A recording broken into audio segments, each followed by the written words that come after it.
So yeah, you said you'd come on to tell us about a moment where you had to use that last ditch ODIR plan. Yes, it was an ODIR plan actually. We'd gone around the world in the Spirit of Cardiff. We missed the world record. We got lots of other world records on that one, but we missed that one with my brother-in-law Steve Lloyd suffering a massive heart attack in the middle of the Atlantic. That wasn't the situation. We went back. We got him into emergency care. And then we decided to leave the boat in Newfoundland, and we brought it back across the Atlantic the following year. And then I made friends with a really good guy, Egbert Waters in Newfoundland, who's a great charity worker. And I actually donated the boat to him and his organisation.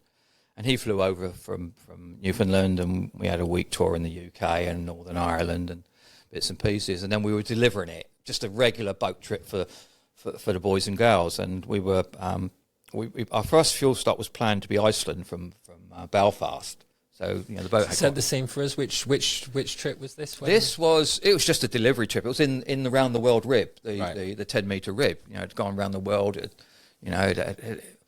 We put that boat through hell on many occasions across the Atlantic. We still hold the current world record for New York to UK in that boat. So it was all found. And we were prepared for everything but what happened, which was we were 320 miles offshore. I wouldn't say difficult conditions, but not overly pleasant. And I'd been off watch actually for a long time, and I tend to go to sleep for the first part of a journey to get my strength back up. I come on watch, dusk time, 7ish, and boat was on autopilot. We were just minding our own business, and all of a sudden the boat angle changed, and the boat. What I thought was a wave broke over the bow, didn't, and we went down, and it went from clear to blue to dark blue to black, and I knew at that point we had gone down a long way, and then the front of the boat imploded and came through the cabin and out the back door. So I knew that we'd gone into a big sea hole.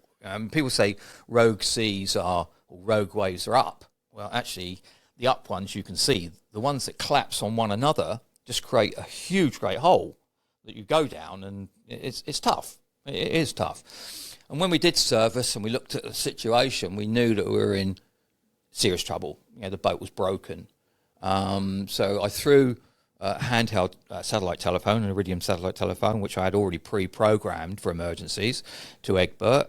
He made the emergency call. I shouted out the Latin long. It ripped all the instruments off the dashboard. The boat was trashed, completely and utterly trashed. He put the call in.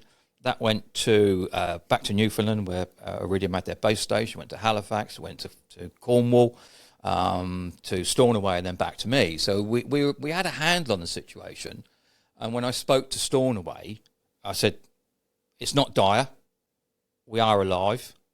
And I didn't want them to send the helicopter because it was gone past their flight range. And they said, "No, we're going to send it." I had one crew member that wasn't happy. In fact, I had to tape his hands together, stop him moving, simply because he had lost the plot. I had an ex-military guy with me who was brilliant. He just, whatever you said, do. And, we were tying the wreckage of the boat together at the time. And I was in the water. I dived on the bow of the boat to get the survival suits out. They put their survival suits on. I didn't put my survival suit on because I knew that I was going to be the one in the water, and you can't do much in a survival suit. So I was diving and getting bits and pieces out. And when I got the last piece out, just pure fluke, and I didn't have a camera, and probably no one would ever have a camera, this huge great whale popped up beside me, looked at me as if to say, "You daft idiot, what are you doing here?"